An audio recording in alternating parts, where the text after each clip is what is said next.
Yama est une mangaka née en 1995 sur l'île d'Okinawa. Elle est connue pour 3 grandes œuvres, Let's Go Karaoke et Captivated by You, inédites en France, et pour Oshi dans le Jardin des Filles, édité en France au Lézard Noir. Comme toute artiste, elle se réclame de grands auteurs tels que Junji Ito dont elle semble tirer certains traits et certaines techniques, Usamaru Furuya pour son contexte scolaire, ou encore Eiji Nonaka pour l'humour mêlé à des situations plus ou moins sérieuses. Et enfin, il semble primordial de citer l'influence du boys love sur son travail. Ok, maintenant voilà, les bases sont posées, vous devez sûrement vous poser comme question pourquoi j'ai décidé de parler de cette autrice dans ma première vidéo YouTube et pas de faire des théories sur One Piece, Berserk ou le dernier chapitre de Dragon Ball Super. Et ben c'est parti. Beaucoup de personnes décrivent son humour comme pince sans rire, et l'autrice semble confirmer cela en décrivant ses mangas comme ayant un côté très lent, décontracté. Les personnages sont très souvent fatigués, certaines blagues sont transmises avec une économie de moyens assez flagrante. Je me suis alors dit qu'il serait intéressant de piocher au hasard une planche dans les nombreux travaux de l'autrice et d'en décortiquer tous les aspects, un peu comme pourrait le faire une Elsa Chartier sur sa chaîne YouTube que je vous recommande grandement. Voici la planche que j'ai choisie. C'est la planche finale du premier chapitre de Captivated by You, une œuvre qui n'a pas encore été publiée en France mais qui est disponible en anglais. Pour le contexte, on est placé du point de vue d'Emma, un étudiant dans une école pour garçons. Celui-ci crée un lien particulier avec Hayashi, un garçon étrange, après l'avoir nommé comme garçon le plus mignon lors d'un événement scolaire. À la fin du chapitre, l'étrange et mignon Hayashi, déguisé alors en panda, se rend à la maison d'Emma afin de faire la promotion de son restaurant familial. Au moment où son ami s'en va, Emma évoque une dernière fois durant un monologue intérieur le fait qu'il le trouve mignon. Et puis, vient cette planche. Je ne pense pas vous l'apprendre, les pages finales d'une œuvre ou d'un chapitre seront des éléments très importants. Leur objectif est en général de créer un effet de choc, un retournement de situation ou de créer un impact émotionnel très important chez le lecteur. Cela se ressent par un travail sur les émotions, la mise en avant d'un élément permettant un effet de choc, un changement drastique du rythme, ou encore par un travail sur la composition de la planche. Ici, l'autrice fait un choix qui paraît très simple en apparence, celui de faire tenir la résolution de son histoire sur une simple page sans découpage. Pourtant, là où la plupart des auteurs vont utiliser cette structure pour créer un effet d'intensité, Wayama va faire l'effet inverse. Cette histoire de base très lente et décontractée se conclut donc par une planche finale tout aussi lente et décontractée. Le décor austère et immobile prend 90% de la planche, les bulles de dialogue parsemées sur cet espace évoquent une conversation hors champ, et les 3 personnages situés en bas à gauche de la planche ne sont pas en mouvement. Bon bah super, on se fait chier, bonne journée.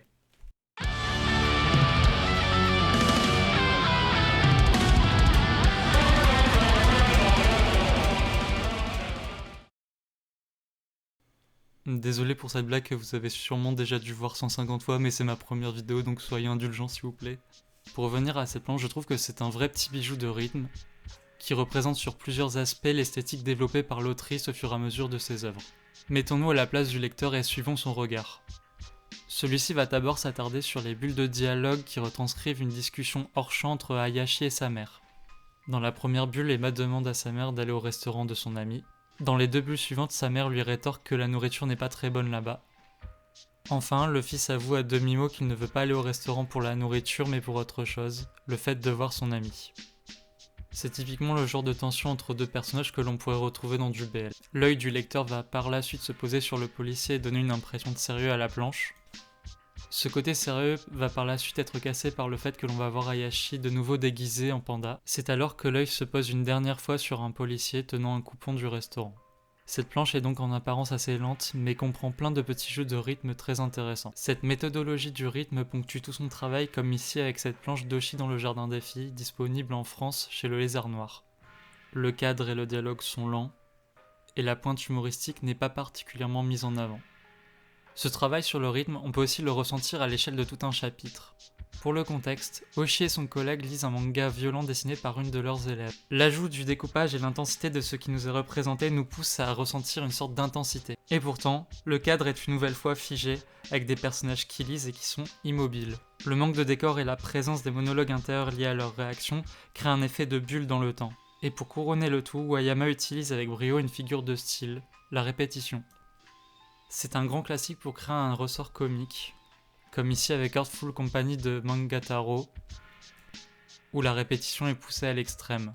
Cependant, ce qui est intéressant avec une figure de style, c'est pas tant de l'utiliser, mais comment on l'utilise. Ici, chez Wayama, l'utilisation de la répétition semble toute trouvée, tant celle-ci semble accentuer le cadre lent évoqué précédemment. Mais il y a un autre moyen de jouer avec les figures de style, c'est de les altérer. On va se poser 2 minutes et vous allez vous poser comme question qu'est-ce qui, dans votre vie de tous les jours, vous fait le plus évoquer la répétition.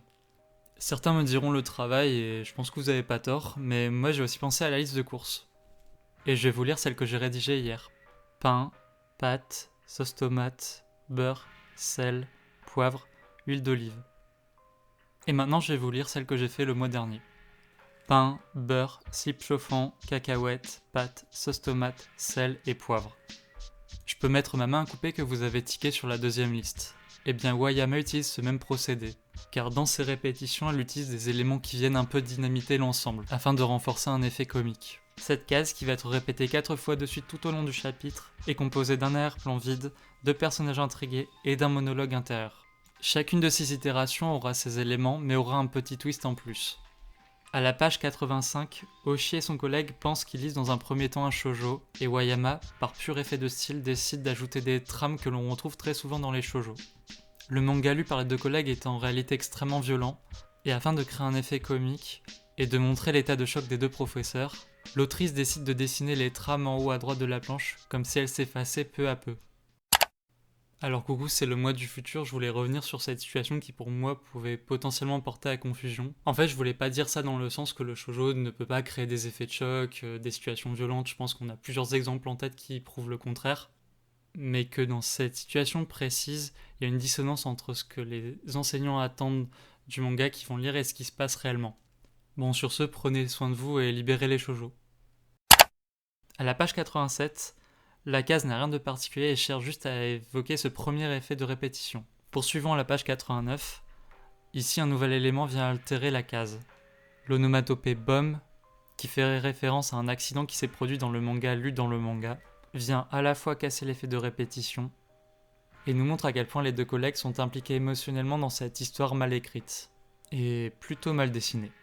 Enfin, dernière itération de cette case à la page 91. Ici, ce qui change, c'est l'arrière-plan qui passe du blanc au gris, et l'ajout de cette onomatopée qui vient renforcer un effet de perplexité. Et c'est en cela que je trouve les qualités humoristiques de Wayama très intéressantes, c'est qu'elle arrive à créer une forme de rythme dans la lenteur. Quand j'ai analysé ces planches pour préparer cette vidéo et que j'ai fait le constat que je vous évoquais précédemment, je me suis dit, ok, c'est bien, c'est une autrice qui est très talentueuse, qui a une vraie originalité au niveau de son humour, mais quel est ce petit truc qui fait que je pense encore à ses œuvres des mois après ? Je sais, je vais pas être très original, mais j'adore The Office. C'est vraiment une série qui me fait rire à gorge déployée. Je peux pas m'empêcher de ressentir comme une sorte d'amertume en la visionnant. Les personnages sont enfermés dans un quotidien très répétitif tant par l'humour que par le travail. Le décor est un peu comme chez Wayama, très austère et immobile. Et l'aspect comique est un peu l'élément qui vient un peu contrebalancer tout ça. Si on prend du recul sur le travail de l'autrice, on se rend compte qu'elle cherche vraiment à forger son humour dans un contexte de travail. Oshii est un enseignant qui travaille dans une école pour filles. Dans Captivated by You, on suit des élèves dans une école pour garçons. Et enfin, dans Let's Go Karaoke, on est autant situé dans un milieu scolaire que mafieux. Je veux pas prêter des intentions à l'autrice, mais je pense que le cadre qu'elle a cherché à donner dans ses plus grandes œuvres n'est pas anodin. En effet, le lien entre le milieu du travail et la notion d'humour sont des éléments qui ont à maintes fois été étudiés et fictionnalisés. Et c'est là où brille Wayama, c'est que, par une forme de récit décontracté et pince sans rire, elle crée une sorte de tension entre le travail et l'humour. Dans la première partie de cette vidéo, je vous ai expliqué que dans cette banalité, cette lenteur, Wayama arrivait à insuffler une forme d'humour, des petits moments de rupture qui étaient super intéressants et très bien mis en scène. Et en fait, je me suis rendu compte qu'elle arrivait aussi à faire l'inverse. Que l'humour répétitif était alors parfois remplacé par des pics de rappel tout aussi répétitifs. Et ces éléments, je les ai trouvés d'une certaine façon assez blasants en fait. Par exemple, dans Oshii dans le jardin des filles, la thématique du sommeil lié au travail est très importante dans le récit et souvent présente dans plusieurs chapitres. Et c'est symboliquement le premier élément qui est représenté dès qu'on ouvre le premier chapitre et la première page de l'œuvre.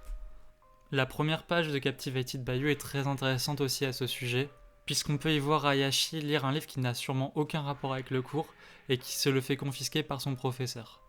Et je trouve qu'en cette simple page, on arrive vraiment à voir toute la tension qui sera développée sur la plupart des œuvres de Wayama.